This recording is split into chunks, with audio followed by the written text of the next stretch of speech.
Aaliyah. American singer, actress, and model Aaliyah Dana Horton, January 16, 1979, August 25, 2001, was an American singer, actress and model. She has been credited for helping to redefine contemporary R&B, pop and hip-hop, earning her the nicknames the Princess of R&B and Queen of Urban Pop. Born in Brooklyn and raised in Detroit, she first gained recognition at the age of 10, when she appeared on the television show Star Search and performed in concert alongside Gladys Knight. At the age of 12, Aaliyah signed with Jive Records and her uncle Barry Hankeson's Blackground Records. Hankeson introduced her to R. Kelly, who became her mentor, as well as lead songwriter and producer of her debut album, Age Ain't Nothing But a Number. The album sold 3 million copies in the United States and was certified double platinum by the Recording Industry Association of America, RIAA. After facing allegations of an illegal marriage with Kelly, Aaliyah ended her contract with Jive and signed with Atlantic Records. Aaliyah worked with record producers Tim Balland and Missy Elliott for her second album, One in a Million, which sold 3 million copies in the United States and more than 8 million copies worldwide. In 2000, Aaliyah appeared in her first film, Romeo Must Die. She contributed to the film's soundtrack, which spawned the single Try Again. The song topped the Billboard Hot 100 solely on airplay, making Aaliyah the first artist in Billboard history to achieve this goal.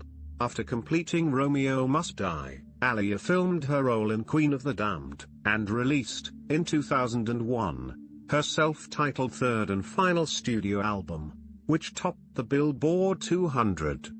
On August 25, 2001, aged 22, Aaliyah died in an airplane accident in the Bahamas, when the badly overloaded aircraft she was traveling in crashed shortly after takeoff, killing all 9 on board. The pilot was later found to have traces of cocaine and alcohol in his body, and was not qualified to fly the aircraft designated for the flight. Aaliyah's family later filed a wrongful death lawsuit against the aircraft's operator, Black Hawk International Airways, which was settled out of court. In the decades since her death, Aaliyah's music has continued to achieve commercial success, aided by several posthumous releases, and she has sold an estimated 24 to 32 million albums worldwide. Her accolades include 3 American Music Awards and 2 MTV VMAs, along with 5 Grammy Award nominations. Billboard lists her as the 10th most successful female R&B artist of the past 25 years, and the 27th most successful in history. Early life. Aaliyah Dana Horton was born on January 16, 1979, in Brooklyn, New York, and was the younger child of Diane and Michael Miguel Horton, 1951 to 2012. She was of African American descent. Her name is feminine of Arabic Ali, meaning highest, most exalted one, the best. The singer was highly fond of her name, calling it beautiful and asserting she was very proud of it and strove to live up to her name every day. Aaliyah's mother enrolled Aaliyah in voice lessons at an early age. She started performing at weddings, church choir and charity events. When Aaliyah was 5 years old, her family moved to Detroit, Michigan, where she was raised along with her older brother, Rashad. She attended a Catholic school, Jesu Elementary, where in first grade she was cast in the stage play Annie, which inspired her to become an entertainer. In Detroit, her father began working in the warehouse business, one of his brother-in-law Barry Hankeson's widening interests. Her mother stayed home and raised Aaliyah and her brother. Throughout Aaliyah's life, she had a good relationship with Rashad, who recalled Aaliyah having a beautiful voice as a child. Aaliyah's family was very close due to the struggles of her grandparents, and when they moved to Detroit, the Hankesons were ready to take them in if necessary. These same bonds led to ties in the music industry, under the Blackground Records label. Aaliyah's mother was a vocalist, and her uncle, Barry Hankeson, was an entertainment lawyer who had been married to Gladys Knight. As a child, Aaliyah traveled with Knight and worked with an agent in New York to audition for commercials and television programs, including Family Matters. She went on to appear on Star Search at the age of 10. Aaliyah chose to begin auditioning. Her mother made the decision to drop her surname. She auditioned for several record labels and at age 11 appeared in concerts alongside Knight. She had several pet animals during her childhood, including ducks, snakes and iguanas. Her cousin Jomo had a pet alligator, which Aaliyah felt was too much, remarking, "That was something I wasn't going to stroke." Her grandmother died in 1991. Years after her death, Aaliyah said her grandmother supported everyone in the family and always wanted to hear her sing, as well as admitting that she spoiled her and her brother Rashad. She also enjoyed Aaliyah's singing and would have Aaliyah to sing for her. Aaliyah said she thought of her grandmother whenever she fell into depression. Aaliyah's hands reminded her of her aunt, who died when she was very young and whom Aaliyah remembered as an amazingly beautiful woman. Education. When she was growing up, Aaliyah attended Detroit schools and believed she was well liked, but got teased for her short stature. She recalled coming into her own prior to age 15 and grew to love her height. Her mother would tell her to be happy that she was small and compliment her. Other children disliked Aaliyah, but she did not stay focused on them. You always have to deal with people who are jealous, but there were so few it didn't even matter. The majority of kids supported me, which was wonderful. When it comes to dealing with negative people, I just let it in one ear and out the other. Those people were invisible to me. Even in her adult life, she considered herself small. She had learned to accept and love herself and added, "The most important thing is to think highly of yourself because if you don't, no one else will." During her audition for acceptance to the Detroit High School for the Fine and Performing Arts, Aaliyah sang the song Ave Maria in its entirety in the Italian language. Aaliyah, who maintained a perfect 4.0 grade point average when graduating from high school, felt education was important.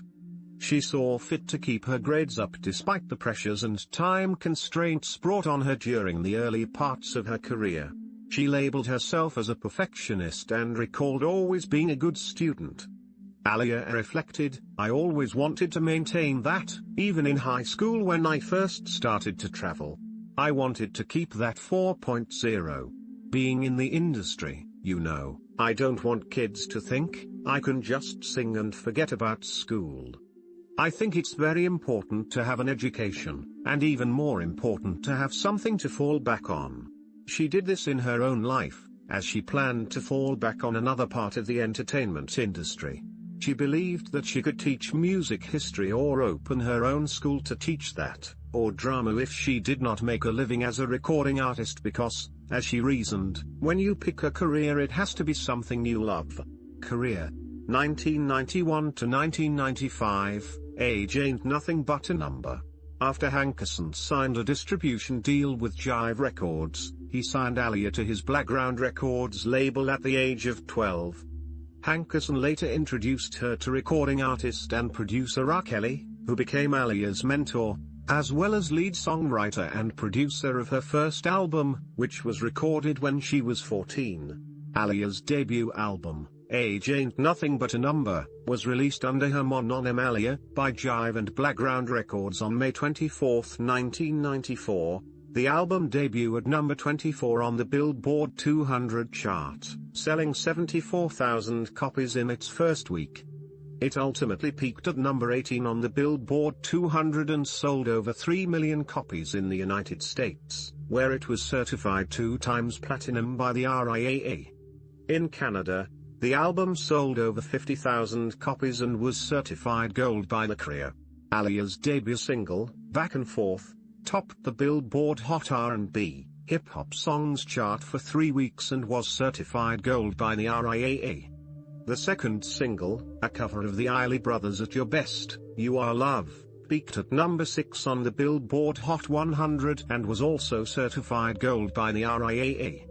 The title track, Age Ain't Nothing But a Number, peaked at number 75 on the Hot 100. Additionally, She released The Thing I Like as part of the soundtrack to the 1994 film A Low Down Dirty Shame.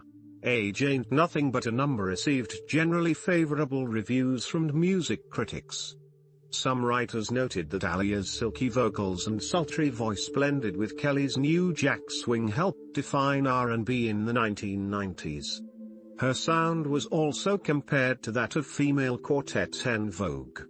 Christopher John Farley of Time magazine described the album as a beautifully restrained work, noting that Aaliyah's girlish, breathy vocals rode calmly on R. Kelly's rough beats. Stephen Thomas Erlewine of AllMusic felt that the album had its share of filler, but described the singles as slyly seductive. He also claimed that the songs on the album were frequently better than that of Kelly's second studio album, 12 Play. The single At Your Best, You Are Love, was criticized by Billboard for being out of place on the album and for its length. 1996 to 2000, One in a Million and Romeo Must Die. In 1996, Aaliyah left Jive Records and signed with Atlantic Records. She worked with record producers Tim Balland and Missy Elliott, who contributed to her second studio album, One in a Million. Missy Elliott recalled Tim Balland and herself being nervous to work with Aaliyah, since Aaliyah had already released her successful debut album while Missy Elliott and Tim Balland were just starting out. Missy Elliott also feared she would be a diva, but reflected that Aaliyah came in and was so warming, she made us immediately feel like family. The album yielded the single If Your Girl Only Knew, which topped the Billboard Hot R&B, hip-hop songs for 2 weeks. It also generated the singles Hot Like Fire and 4-Page Letter. The following year, Aaliyah was featured on Tim Balland and Magoo's debut single, Up Jumps the Boogie. One in a Million peaked at number 18 on the Billboard 200, selling 3 million copies in the United States and over 8 million copies worldwide. The album was certified double platinum by the RIAA on June 16, 1997, denoting shipments of 2 million copies. The month prior to One in a Million's release, on May 5, 1997, music publisher Windswept Pacific filed a lawsuit in U.S. District Court against Aaliyah claiming she had illegally copied Bobby Caldwell's What You Won't Do for Love for the single Age Ain't Nothing But a Number. Aaliyah attended the Detroit High School for the Fine and Performing Arts, where she majored in drama and graduated in 1997 with a 4.0 GPA. Aaliyah began her acting career that same year. She played herself in the police drama television series New York Undercover. During this time, Aaliyah participated in the Children's Benefit Concert, a charity concert that took place at the Beacon Theater in New York. Aaliyah also became the spokesperson for Tommy Hilfiger Corporation. During Aaliyah's campaign with Tommy Hilfiger, the company sold over 2,400 pairs of the red, white and blue baggy jeans that she wore in their advertisements, which prompted them to restock 5,000 more pairs of those jeans. In 1997, Aaliyah performed the Christmas carol What Child Is This at the annual holiday special Christmas in Washington. She contributed on the soundtrack album for the Fox Animation Studios animated feature Anastasia, performing a cover version of Journey to the Past which earned songwriters Lynn Ahrens and Stephen Flaherty a nomination for the Academy Award for Best Original Song. Aaliyah performed the song at the 1998 Academy Awards ceremony and became the youngest singer to perform at the event. The song Are You That Somebody? Was featured on the Dr. Dolittle soundtrack, which earned Aaliyah her first Grammy Award nomination. The song peaked at number 21 on the Hot 100. In 1999, Aaliyah landed her first film role in Romeo Must Die, released March 22, 2000. Aaliyah starred opposite martial artist Jet Li, playing a couple who fall in love amid their warring families. It grossed $18.6 million in its first weekend, ranking number 2 at the box office. Aaliyah purposely stayed away from reviews of the film to make it easier on herself, but she heard that people were able to get into me, which is what I wanted. In contrast, some critics felt there was no chemistry between her and Jet Li, as well as viewing the film was too simplistic. This was echoed by Elvis Mitchell of the New York Times, who wrote that while Aaliyah was a natural and the film was conceived as a spotlight for both her and Lee, they have so little chemistry together you'd think they're putting out a fire instead of shooting off sparks. Her role was well received by Glenn Oliver by IGN, who liked that she did not portray her character as a victimized female but instead as a strong female who does not come across as an over-the-top women's right advocate. In addition to acting, Aaliyah served as an executive producer of the film's soundtrack, where she contributed 4 songs. Try Again was released as a single from the soundtrack. The song topped the Billboard Hot 100, making Aaliyah the first artist to top the chart based solely on airplay. This led the song to be released in a 12 inches vinyl and 7 inches single. The music video won the Best Female Video and Best Video from a Film Awards at the 2000 MTV Video Music Awards. It also earned her a Grammy Award nomination for Best Female R&B Vocalist. The soundtrack went on to sell 1.5 million copies in the United States. 2001, Aaliyah. After completing Romeo Must Die, Aaliyah began to work on her second film, Queen of the Damned. She played the role of an ancient vampire, Queen Akasha, which she described as a manipulative, crazy, sexual being. Filming both Romeo Must Die and Queen of the Damned delayed the release of the album. Aaliyah had not intended for her albums to have such a gap between them. I wanted to take a break after One in a Million to just relax, think about how I wanted to approach the next album. Then, when I was ready to start back up, Romeo happened, and so I had to take another break and do that film and then do the soundtrack, then promote it. The break turned into a longer break than I anticipated. Aaliyah enjoyed balancing her singing and acting careers. Though she called music a first for her, she also had been acting since she was young and had wanted to begin acting at some point in my career, but wanted it to be the right time and the right vehicle and felt Romeo Must Die was it. Connie Johnson of the Los Angeles Times argued that Aaliyah having to focus on her film career may have caused her to not give the album the attention it merited. Collaborator Timbaland concurred, stating that he was briefly in Australia to work on the album while Aaliyah was filming and did not feel the same production had gone into Aaliyah as One in a Million had. He also said Virgin Records had rushed the album and Aaliyah had specifically requested Missy Elliott and Timbaland work on Aaliyah with her. During the recording stages for the album, Aaliyah's publicist disclosed that the album's release date was most likely in October 2000.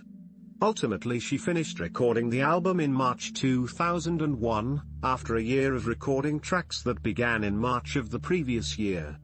Aaliyah was released 5 years after One in a Million on July 17, 2001, and it debuted at number 2 on the Billboard 200, selling 187,000 copies in its first week. The first single from the album, We Need a Resolution, peaked at number 59 on the Billboard Hot 100. The week after Aaliyah's death, her third and self-titled studio album rose from number 19 to number 1 on the Billboard 200. Rock the Boat was released as a posthumous single. The music video premiered on Bet's Access Granted. It became the most viewed and highest-rated episode in the history of the show. The song peaked at number 14 on the Billboard Hot 100 and number 2 on the Billboard Hot R&B, Hip Hop Songs chart. It was also included on the Now That's What I Call Music 8 compilation series. A portion of the album's profits was donated to the Aaliyah Memorial Fund. Promotional posters for Aaliyah that had been put up in major cities such as New York and Los Angeles became makeshift memorials for grieving fans. More Than a Woman and I Care For You were released as posthumous singles and peaked within the top 25 of the Billboard Hot 100. The album was certified double platinum by the RIAA and sold 2.6 million copies in the United States. More Than a Woman reached number 1 on the UK singles chart, making Aaliyah the first female deceased artist to reach number 1 on the UK singles chart. More Than a Woman was replaced by George Harrison's My Sweet Lord, which is the only time in the UK singles charts history where a dead artist has replaced another dead artist at number 1. In July 2001, she allowed MTV's show Diary behind the scenes access to her life and stated, "I am truly blessed to wake up every morning to do something that I love. There is nothing better than that." She continued, "Everything is worth it. The hard work, the times when you're tired, the times when you are a bit sad. In the end, it's all worth it because it really makes me happy. I wouldn't trade it for anything else in the world. I've got good friends, a beautiful family, and I've got a career. I thank God for his blessings every single chance I get." Aaliyah was signed to appear in several future films, including Honey, a romantic film titled Some Kind of Blue, and a Whitney Houston-produced remake of the 1976 film Sparkle. Whitney Houston recalled Aaliyah being so enthusiastic about the film and wanting to appear in the film so badly. Houston also voiced her belief that Aaliyah was more than qualified for the role, and the film was shelved after she died, since Aaliyah had gone to a better place. Studio officials of Warner Brothers stated that Aaliyah and her mother had both read the script for Sparkle. According to them, Aaliyah was passionate about playing the lead role of a young singer in a girl group. The film was released in 2012, 11 years after Aaliyah's death. Before her death, Aaliyah was cast in the sequels of The Matrix as the character Z. She had filmed part of her role in The Matrix Reloaded and was scheduled to film and reprise her role in The Matrix Revolutions as Z. Aaliyah told Access Hollywood that she was beyond happy to have landed the role. The role was subsequently recast to Nona Gay. Aaliyah's scenes were included in the tribute section of the Matrix Ultimate Collection series. In November 2001, Ronald Eiley stated that Aaliyah and the Eiley brothers had discussed a collaboration prior to her death. She had previously covered the Eiley brothers' single At Your Best, You Are Love. Prior to her death, she expressed the possibility of recording songs for the Queen of the Damned soundtrack and welcomed the possibility of collaborating with Jonathan Davis. By 2001, Aaliyah had enjoyed her now 7-year career and felt a sense of accomplishment. "This is what I always wanted," she said of her career in Vibe magazine. "I breathe to perform, to entertain. I can't imagine myself doing anything else. I'm just a really happy girl right now. I honestly love every aspect of this business. I really do. I feel very fulfilled and complete."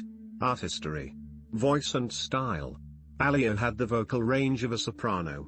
With the release of her debut album Age Ain't Nothing But a Number, writer Dimitri Ehrlich of Entertainment Weekly compared her style and sound to R&B group En Vogue.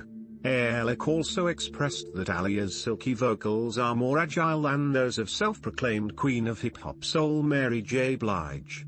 In her review for Aaliyah's second studio album One in a Million Vibe magazine, music critic Dream Hampton said that Aaliyah's deliciously feline voice has the same pop appeal as Janet Jackson's.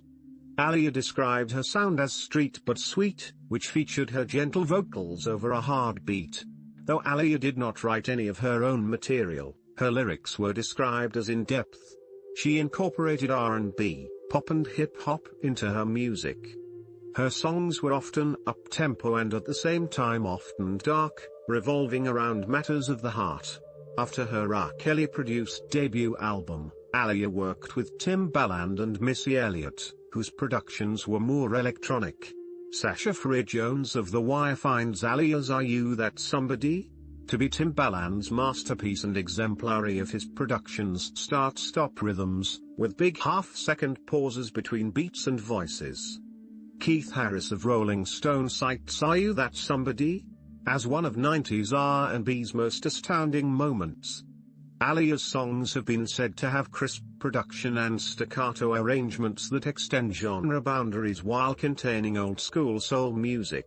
Khalifa Sanea of the New York Times called Aaliyah a digital diva who wove a spell with ones and zeros, and writes that her songs comprised simple vocal riffs, repeated and refracted to echo the manipulated loops that create digital rhythm, as Timbaland's computer-programmed beats fitted perfectly with her cool, breathy voice to create a new kind of electronic music.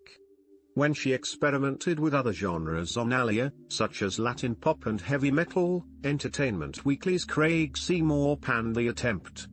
While analyzing her eponymous album, British publication NME, New Musical Express, felt that Aaliyah's radical third album was intended to consolidate her position as US R&B's most experimental artist. As her albums progressed, writers felt that Aaliyah matured, calling her progress a declaration of strength and independence.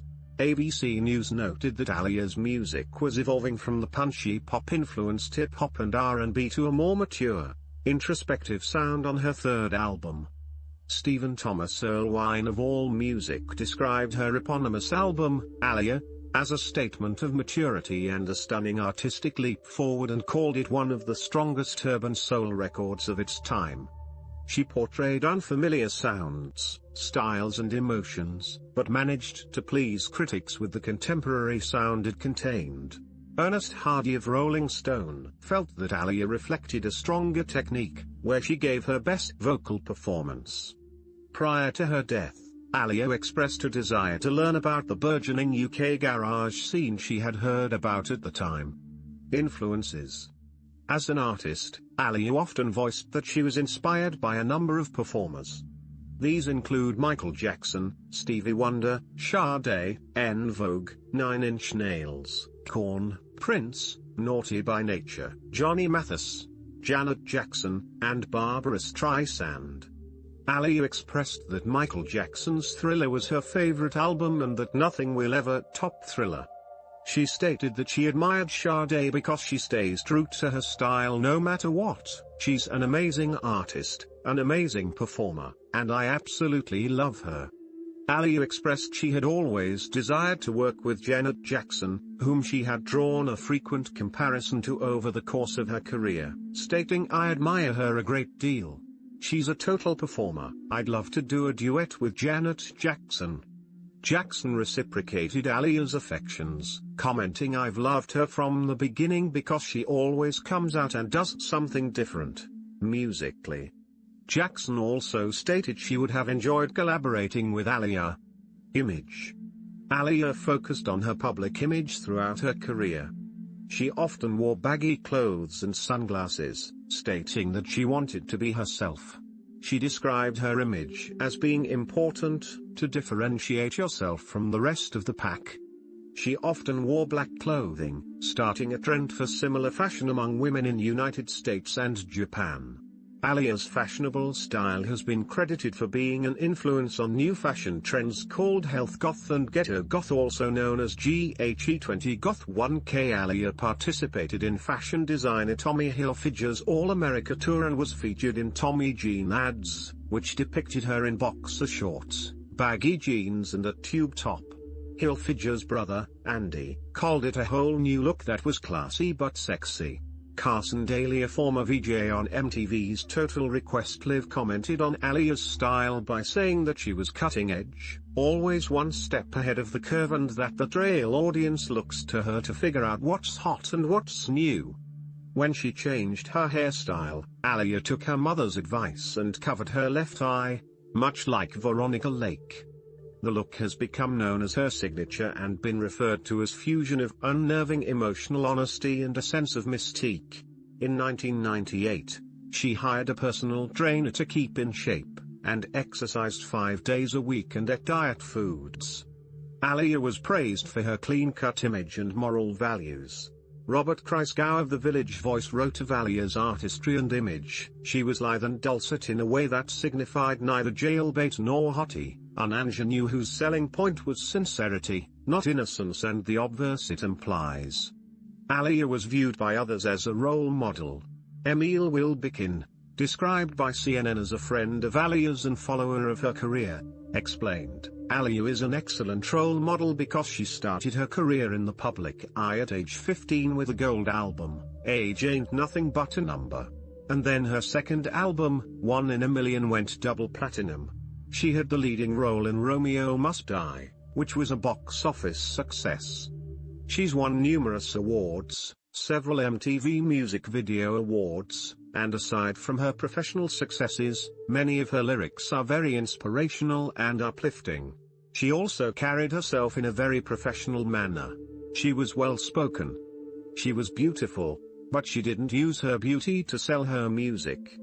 She used her talent. Many young hip-hop fans greatly admire her. She also was seen by others as a sex symbol. Aaliyah did not have a problem with being considered one. I know that people think I'm sexy and I am looked at as that. And it is cool with me, she stated. It's wonderful to have sex appeal. If you embrace it, it can be a very beautiful thing. I am totally cool with that. Definitely. I see myself as sexy. If you are comfortable with it, it can be very classy and it can be very appealing.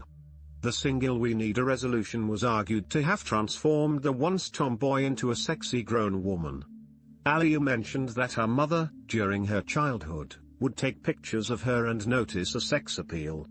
She reinforced her mother's belief by saying that she did feel sexy for sure and that she embraced it and was comfortable with this view of her personal life. In her spare time, she was mostly a homebody, which dated back to her younger years, but on occasion went out and played laser tag.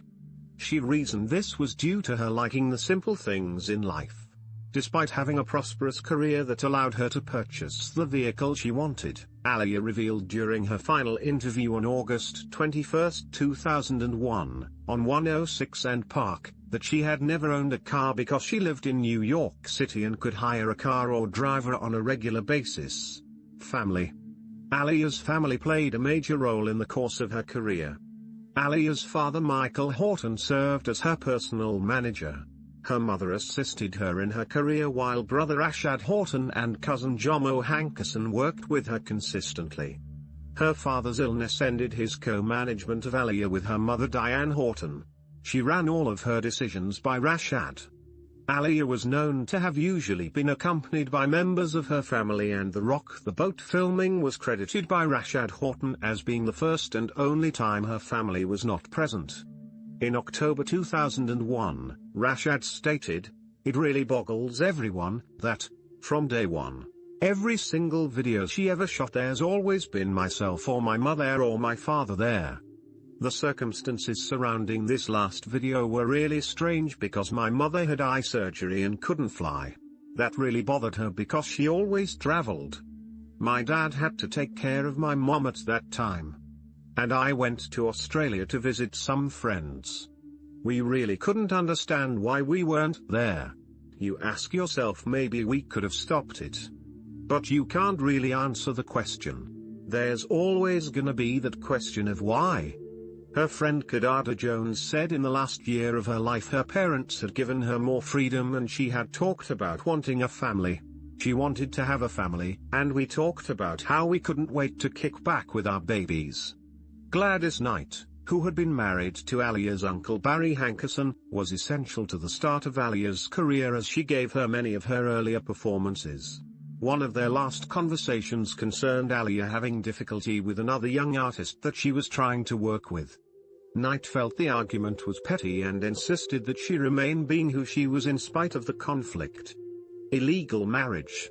With the release of Age Ain't Nothing But a Number, rumors circulated of a relationship between Aaliyah and R. Kelly, including the allegation that they had secretly married without her parents' knowledge. Vibe later revealed a marriage certificate that listed the couple married on August 31, 1994, in Sheraton Gateway Suites in Rosemont, Illinois. Aaliyah, who was 15 at the time, was listed as 18 on the certificate. The illegal marriage was annulled in February 1995 by her parents. The pair continued to deny marriage allegations, stating that neither was married. Aaliyah reportedly developed a friendship with Kelly during the recording of her debut album. As she recalled to Vibe magazine in 1994, she and Kelly would go watch a movie and go eat when she got tired and would then come back and work. She described the relationship between her and Kelly as being rather close. In 2016, Kelly said that he was as in love with Aaliyah as he was with anybody else.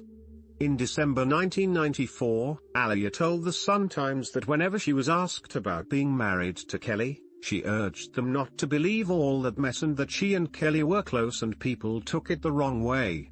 In his 2011 book The Man Behind the Man, Looking from the Inside Out, Demetrius Smith Sr., a former member of Kelly's entourage, wrote that Kelly told him in a voice that sounded as if he wanted to burst into tears that he thought Aaliyah was pregnant. Jamie Foster Brown in the 1994 issue of Sister to Sister wrote that R. Kelly told me that he and Aaliyah got together and it was just magic. Brown also reported hearing about a relationship between them. I've been hearing about Robert and Aaliyah for a while, that she was pregnant. Or that she was coming and going in and out of his house. People would see her walking his dog, 12 play, with her basketball cap and sunglasses on. Every time I asked the label, they said it was platonic.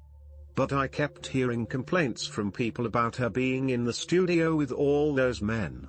Brown later added at 15, you have all those hormones and no brains attached to them.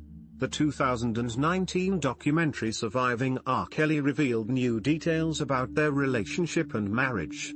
Jovanty Cunningham, a former backup dancer, claimed to have witnessed Kelly having sex with Aaliyah on his tour bus while Demetrius Smith again recounted the time Kelly feared that he had impregnated her. Smith also described how he helped Aaliyah forge the necessary documents to show she was 18 and that the wedding was short and unceremonious, as neither was dressed up and Aaliyah looked worried and scared the whole time. Smith states that he is not proud of his role in facilitating their illegal marriage. Aaliyah admitted in court documents that she had lied about her age. In May 1997, she filed suit in Cook County seeking to have all records of the marriage expunged because she was not old enough under state law to get married without her parents' consent. It was reported that she cut off all professional and personal ties with Kelly after the marriage was annulled and ceased having contact with him. In 2014, Jomo Hankerson stated that Aaliyah got villainized over her relationship with Kelly and the scandal over the marriage made it difficult to find producers for her second album. We were coming off of a multi-platinum debut album and except for a couple of relationships with Jermaine Dupri and Puffy, it was hard for us to get producers on the album. Hankerson also expressed confusion over why they were upset with Aaliyah given her age at the time. Aaliyah was known to avoid answering questions regarding Kelly following the professional split. During an interview with Christopher John Farley, she was asked if she was still in contact with him and if she would ever work with him again. Farley said Aaliyah responded with a firm, frosty no to both of the questions. Vibe magazine said Aaliyah changed the subject anytime you bring up the marriage with her. A spokeswoman for Aaliyah said in 2000 that when R. Kelly comes up, she doesn't even speak his name, and nobody's allowed to ask about it at all. Kelly later commented that Aaliyah had opportunities to address the pair's relationship after they separated professionally but chose not to. In 2019, Damon Dash revealed to Hip Hop Motivation that Aaliyah didn't even speak of her relationship with Kelly in private. She tried multiple times to discuss it with him, but was only able to find the courage to say that Kelly was a bad man. She told him that she could only possibly discuss the relationship with a professional counselor. Dash said he was unable to watch Surviving R. Kelly because its interviews with visibly traumatized girls struggling to discuss their encounters with Kelly reminded him of how Aaliyah behaved when trying to recount her relationship with Kelly. R. Kelly would have other allegations made about him regarding underage girls in the years following her death, and his marriage to Aaliyah was used to evidence his involvement with them. He has refused to discuss his relationship with her, citing her death. Out of respect for her, and her mum and her dad, I will not discuss Aaliyah. That was a whole other situation, a whole other time. It was a whole other thing, and I'm sure that people also know that. Aaliyah's mother, Diane Horton, reflected that everything that went wrong in her life began with her relationship with Kelly. Damon Dash also noted that lasting trauma from her relationship with Kelly negatively affected their relationship. However, The allegations have been said to have done little to taint Aaliyah's image or prevent her from becoming a reliable 90s hitmaker with viable sidelines in movies and modeling. Engagement. Aaliyah was dating co-founder of Rockefeller Records, Damon Dash, at the time of her death, and, though they were not formally engaged, in interviews given after Aaliyah's death, Dash claimed the couple had planned to marry. Aaliyah and Dash met in 2000 through his accountant and formed a friendship. Dash has said he is unsure of how he and Aaliyah started dating and that the two just understood each other. "I don't know how we got involved, just spending time, you know, we just saw things the same and it was new. You know what I mean? Meeting someone that is trying to do the same thing you are doing in the urban market. In the same urban marketplace but not really being so urban. It was just, her mind was where my mind was. She understood me and she got my jokes. She thought my jokes were funny." Dash expressed his belief that Aaliyah was the one and claimed the pair were not officially engaged, but had spoken about getting married prior to her death. Aaliyah publicly never addressed the relationship between her and Dash as being anything but platonic.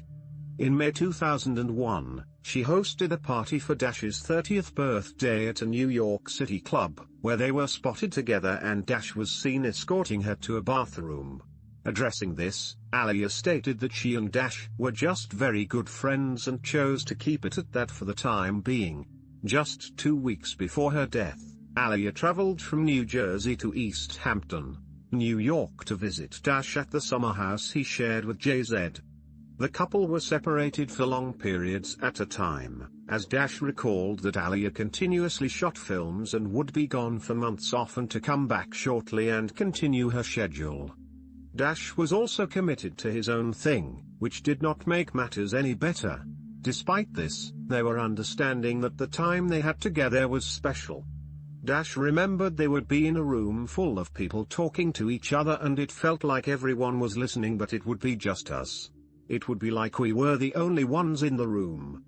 Dash always felt their time together was essential and Aaliyah was the person he was interested in being with, which is why, as he claimed, they had begun speaking about engagement. The relationship was mentioned in the lyrics of Jay-Z's remix to her song Miss You, released after her death.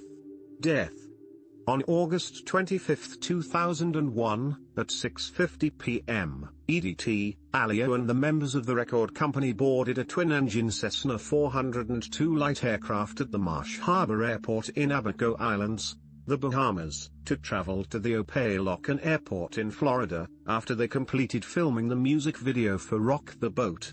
They had a flight scheduled the following day, but with filming finishing early, Aaliyah and her entourage were eager to return to the US and made the decision to leave immediately. The designated airplane was smaller than the Cessna 404 on which they had originally arrived, but the whole party and all of the equipment were accommodated on board. The plane crashed and caught fire shortly after takeoff, about 200 feet, 60 meters, from the end of the runway. Aaliyah and the 8 others on board, pilot Luis Morales III, hairstylist Eric Foreman, Anthony Dodd, security guard Scott Gallen, family friend Keith Wallace, makeup stylist Christopher Maldonado, and Blackground Records employees Douglas Gratz and Gina Smith, were all killed. The passengers had grown impatient because the Cessna was supposed to arrive at 4:30 p.m. EDT, but did not arrive until 6:15 p.m. EDT. Charter pilot Louis Key claimed to have overheard passengers arguing with the pilot, Luis Morales III, prior to takeoff, adding that Morales warned them that there was too much weight for a safe flight. Key further stated, he tried to convince them the plane was overloaded, but they insisted they had chartered the plane and they had to be in Miami Saturday night. Key indicated that Morales gave in to the passengers and that he had trouble starting one of the engines. According to findings from an inquest conducted by the coroner's office in the Bahamas, Aaliyah suffered from severe burns and a blow to the head, in addition to severe shock and a weak heart. The coroner theorized that she went into such a state of shock that even if she had survived the crash, Her recovery would have been nearly impossible given the severity of her injuries. The bodies were taken to the morgue at Princess Margaret Hospital in Nassau, where they were kept for relatives to help identify them. Some of the bodies were badly burned in the crash. As the subsequent investigation determined, the aircraft was overloaded by 700 pounds, 320 kilograms, when it attempted to take off, and was carrying one more passenger than it was certified for. The National Transportation Safety Board reported that the airplane was seen lifting off the runway, and then nose down, impacting in a marsh on the south side of the departure end of runway 27. It indicated that the pilot was not approved to fly the plane. Morales falsely obtained his FAA license by showing hundreds of hours never flown, and he may also have falsified how many hours he had flown in order to get a job with his employer, Black Hawk International Airways. Additionally, toxicology tests performed on Morales revealed traces of cocaine and alcohol in his system. Funeral. Aaliyah's private funeral mass was held on August 31, 2001, at the Church of St. Ignatius Loyola in Manhattan, following a procession from the Frank E. Campbell Funeral Chapel. Her body was set in a silver-plated copper deposit casket, which was carried in a horse-drawn, glass hearse. An estimated 800 mourners were in attendance at the procession. Among those in attendance at the private ceremony were Missy Elliott, Timbaland, Gladys Knight, Lil' Kim, and Sean Combs. After the service, 22 white doves were released to symbolize each year of her life.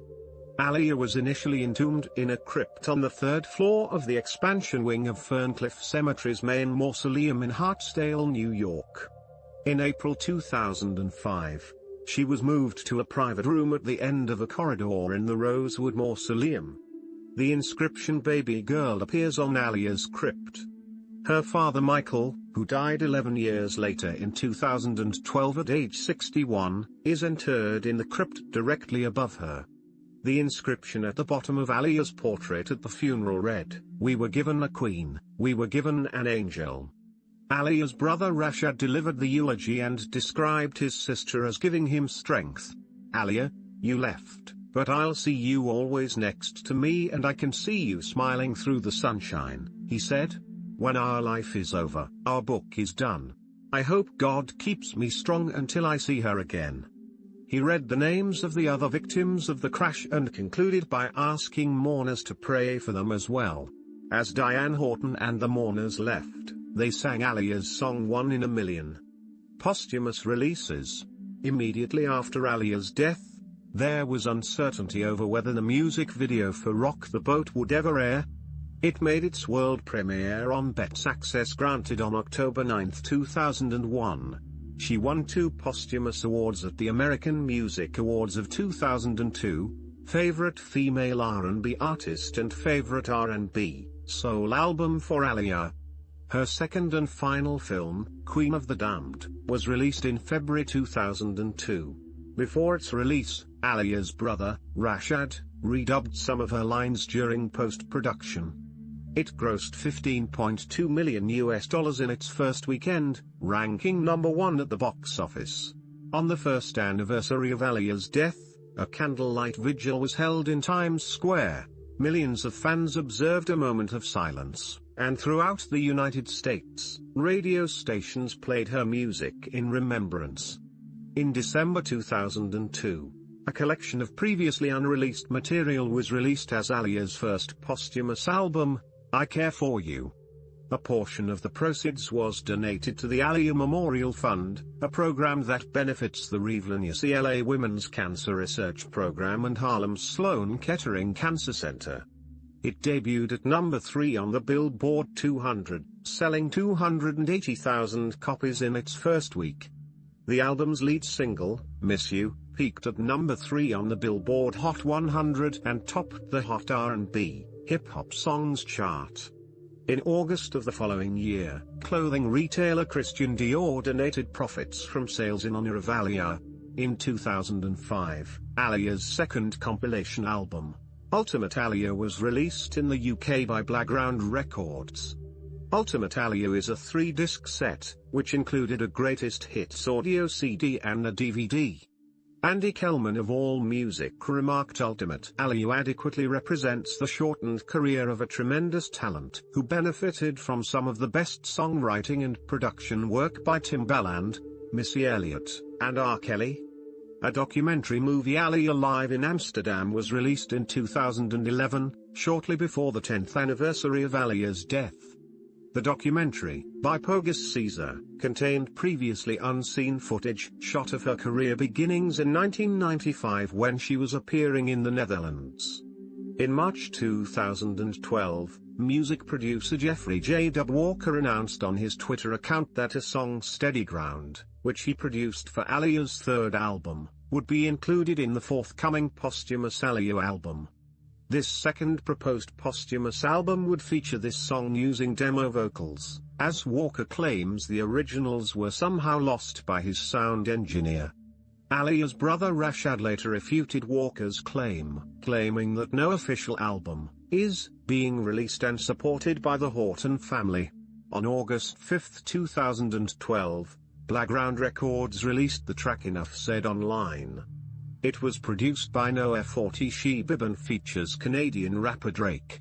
4 days later, Jomo Hankerson confirmed a posthumous album is being produced and that it was scheduled to be released by the end of 2012 by Blackground Records. The album was reported to include 16 unreleased songs and have contributions from Aaliyah's longtime collaborators Timbaland and Missy Elliott, among others. On August 13, Timbaland and Missy Elliott dismissed rumors about being contacted or participating for the project. Elliott's manager Mona Scott Young said in a statement to XXL, although Missy and Timbaland always strive to keep the memory of their close friend alive, we have not been contacted about the project nor are there any plans at this time to participate. We've seen the reports surfacing that they have been confirmed to participate but that is not the case. Both Missy and Timbaland are very sensitive to the loss still being felt by the family, so we wanted to clear up any misinformation being circulated. Elliott herself said, "Tim and I carry Aaliyah with us every day, like so many of the people who love her. She will always live in our hearts. We have nothing but love and respect for her memory and for her loved ones left behind still grieving her loss. They are always in our prayers." In June 2013, Aaliyah was featured on a new track by Chris Brown, titled Don't Think They Know, with Aaliyah singing the song's hook. The video features dancing holographic versions of Aaliyah. The song appears on Brown's 6th studio album. Timbaland voiced his disapproval for Enough Said and Don't Think They Know in July 2013. He exclaimed, "Aaliyah music only work with its soulmate, which is me." Soon after, Timbaland apologized to Chris Brown over his remarks, which he explained were made due to Aaliyah and her death being a very sensitive subject. In January 2014, producer Noah 40 She-Bib confirmed that the posthumous album was shelved due to the negative reception surrounding Drake's involvement. She-Bib added, Aaliyah's mother saying, "I don't want this out was enough for me, I walked away very quickly." Aaliyah's vocals were reported to be featured on the T-Pain mixtape, The Iron Way, on the track Girlfriend, but were pulled after being met with criticism by fans and many in attendance at a New York listening session that he hosted for the project. In response to the criticism, T-Pain questioned if Aaliyah's legacy was driven by her death and claimed that were she still alive, she would be seen as trying to emulate Beyoncé.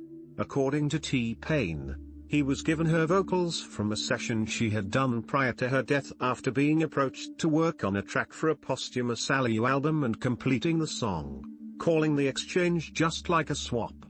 She was featured on the Tink track Million, which was released in May 2015 and contained samples from her song One in a Million. Collaborator Timbaland was involved in the song's creation, having previously claimed that Aaliyah appeared to him in a dream and stressed that Tink was the one. In September 2015, Aaliyah by Serena, unofficial tribute fragrance was announced. On December 19, 2015, Timbaland uploaded a snippet of a new Aaliyah song titled He Keeps Me Shakin' on his Instagram account and said it would be released December 25, 2015, on the Timbaland mixtape King Stays King. On August 24, 2017, MAC Cosmetics announced that an Aaliyah collection will be made available in the summer of 2018. The Aaliyah for MAC collection was released on June 20 online and June 21 in stores. Along with the MAC collection, MAC and ID magazine partnered up to release a short film titled AZ of Aaliyah, which coincided with the launch. The short film highlighted and celebrated the legacy of Aaliyah with the help of select fans who were selected to be a part of the film through a casting call competition held by MAC and ID magazine. The Aaliyah for MAC collector's box was sold at $250 and it sold out within minutes during the first day of its initial release. On August 21, 2019, the Madame Tussauds Museum revealed a wax figure of Aaliyah at their Las Vegas location. The life-size figure was modeled on Aaliyah's iconic Try Again outfit and makeup. It was unveiled by her brother, Rashad, to an invited audience. 4 days later, Aaliyah's family announced that they were in talks with record companies to discuss the future of her discography, with a view of making it available for download and streaming. Legacy and influence. Aaliyah has been credited for helping redefine R&B, pop and hip-hop in the 1990s, leaving an indelible imprint on the music industry as a whole. According to Billboard, she revolutionized R&B with her sultry mix of pop, soul and hip-hop. In a 2001 review of her eponymous album, Rolling Stone professed that Aaliyah's impact on R&B and pop has been enormous. Steve Huey of AllMusic wrote Aaliyah ranks among the elite artists of the R&B genre, as she played a major role in popularizing the stuttering, futuristic production style that consumed hip-hop and urban soul in the late 1990s. Critic Bruce Britt stated that by combining schoolgirl charm with urban grit, Aaliyah helped define the teen-oriented sound that has resulted in contemporary pop phenoms like Brandy, Christina Aguilera and Destiny's Child. Described as one of R&B's most important artists during the 1990s, her second studio album, One in a Million, became one of the most influential R&B albums of the decade. Music critic Simon Reynolds cited Are You That Somebody? As the most radical pop single of 1998. Khalifa Sanaya of the New York Times wrote that rather than being the song's focal point, Aaliyah knew how to disappear into the music, how to match her voice to the bass line, and consequently help change the way popular music sounds. The twitchy, beat-driven songs of Destiny's Child owe a clear debt to Are You That Somebody? Sanaya asserted that by the time of her death in 2001, Aaliyah had recorded some of the most innovative and influential pop songs of the last 5 years. Music publication Popdust called Aaliyah an unlikely queen of the underground for her influence on the underground alternative music scene. The publication also mentioned that the forward-thinking music Aaliyah did with Timbaland and the experimental music being made by many underground alternative artists are somewhat cut from the same cloth. While compiling a list of artists that take cues from Aaliyah, MTV Hive mentioned that it's easy to spot her influence on underground movements like dubstep, strains of indie pop, and lo-fi R&B movements. Erica Ramirez, an associate editor of Billboard, said at the time of Aaliyah's career there weren't many artists using the kind of soft vocals the ways she was using it, and now you see a lot of artists doing that and finding success. Her reasoning for Aaliyah's continued influence on current artists. She argued that Aaliyah's second album One in a Million was very much ahead of its time, with the bass and electro kind of R&B sounds that they produced, referring to collaborators Timbaland and Missy Elliott, and that the sound, which really stood out at its time, was being replicated. With sales of 8.1 million albums in the United States and an estimated 24 to 32 million albums worldwide, Aaliyah earned the nicknames Princess of R&B and Queen of Urban Pop, as she proved she was a muse in her own right. Ernest Hardy of Rolling Stone dubbed her as the undisputed queen of the mid-tempo come on. She has also been referred to as a pop and R&B icon for her impact and contributions to those respective genres. Aaliyah was honored at the 2001 MTV Video Music Awards by Janet Jackson, Missy Elliott, Timbaland, Ginuwine and her brother, Rashad, who all paid tribute to her. In the same year, the United States Social Security Administration ranked the name Aaliyah one of the 100 most popular names for newborn girls. Aaliyah was ranked as one of the top 40 women of the video era in VH1's 2003 The Greatest series. In 2020, Billboard included her on its 100 Greatest Music Video Artists of All Time list, explaining that she coined the smooth choreography and tomboyish style that would inspire R&B's future generations for years to come. She was also ranked at number 18 on Bet's Top 25 Dancers of All Time. Aaliyah appeared on both 2000 and 2001 list of Maxim Hot 100 in position 41 and the latter at 14. In 2002, VH1 created the 100 Sexiest Artist list and Aaliyah was ranked at number 36. In memory of Aaliyah, the Entertainment Industry Foundation created the Aaliyah Memorial Fund to donate money raised to charities she supported.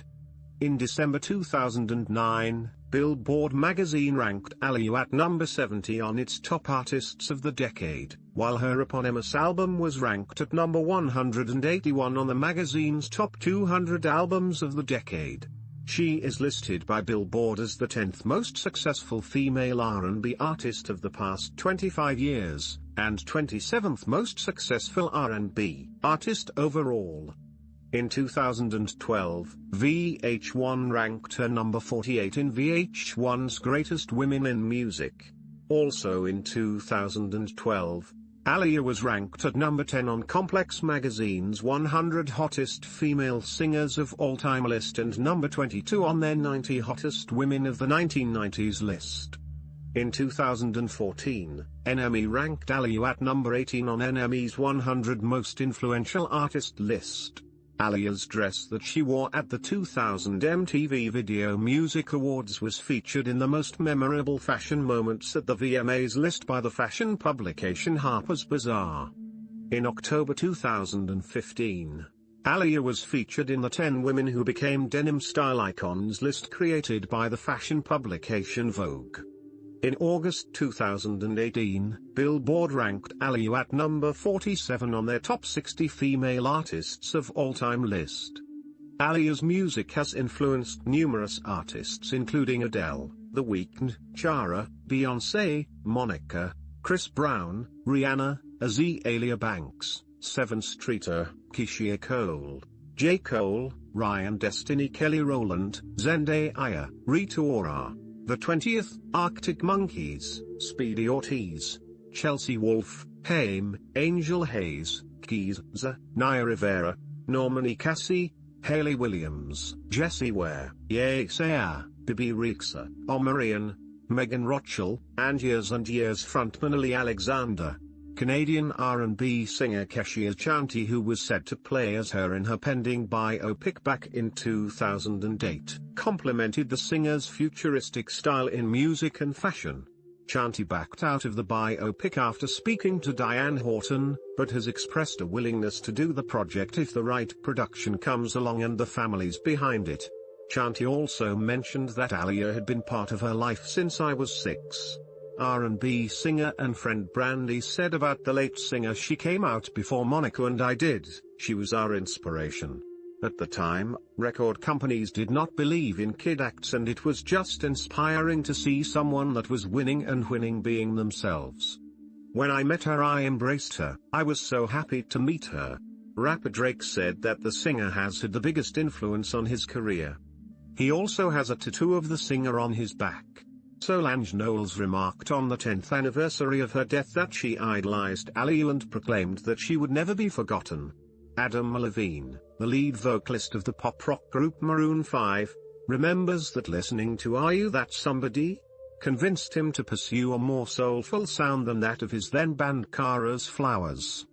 Japanese pop singer Hikaru Utada has said several times that it was when I heard Aaliyah's Age Ain't Nothing But a Number that I got hooked on R&B, after which Utada released her debut album First Love with heavy R&B influences. In 2012, British singer-songwriter Katy B released the song Aaliyah as a tribute to Aaliyah's legacy and lasting impression on R&B music. The song first appeared on Katy B's Danger EP and featured Jessie Ware on guest vocals. In 2016, Swedish singer-songwriter Eric Hassel released a song titled If Your Men Only Knew, which serves as a tribute to Aaliyah's 1996 single If Your Girl Only Knew. There has been continuing belief that Aaliyah would have achieved greater career success had it not been for her death. Emil Wilbekin mentioned the deaths of the Notorious B.I.G. and Tupac Shakur in conjunction with hers and added, her just-released third album and scheduled role in a sequel to The Matrix could have made her another Janet Jackson or Whitney Houston. Director of Queen of the Damned Michael Reimer said of Aaliyah, God, that girl could have gone so far, and spoke of her having such a clarity about what she wanted. Nothing was gonna step in her way. No ego, no nervousness, no manipulation. There was nothing to stop her. On July 18, 2014, it was announced that Alexandra Shipp replaced Zendaya for the role of Aaliyah for the Lifetime TV biopic movie Aaliyah, the Princess of R&B, which premiered on November 15, 2014. Zendaya drew criticism because people felt that she was too light-skinned and did not greatly resemble Aaliyah. She voiced her strong respect for Aaliyah before dropping out of the project. She explained her choice to withdraw from the film in videos on Instagram. Aaliyah's family has been vocal in their disapproving of the film. Her cousin Jomo Hankerson stated the family would prefer a major studio release along the lines of What's Love Got to Do With It, the biopic based on the life of Tina Turner. Aaliyah's family has consulted a lawyer to stop Lifetime from using any of the music, or any of the photographs and videos they own, and Jomo Hankerson claimed the TV network didn't reach out. On August 9, 2014, it was announced that Chatristola Bale and Isaac Smith had been cast as Aaliyah's collaborators Missy Elliott and Timbaland. Dola Bale received criticism for her appearance in comparison with that of Missy Elliott. Despite negative reviews, the film's premiere drew 3.2 million viewers, becoming the second highest-rated television movie of 2014. Discography. Studio albums. Age Ain't Nothing But a Number, 1994, One in a Million, 1996, Aaliyah, 2001.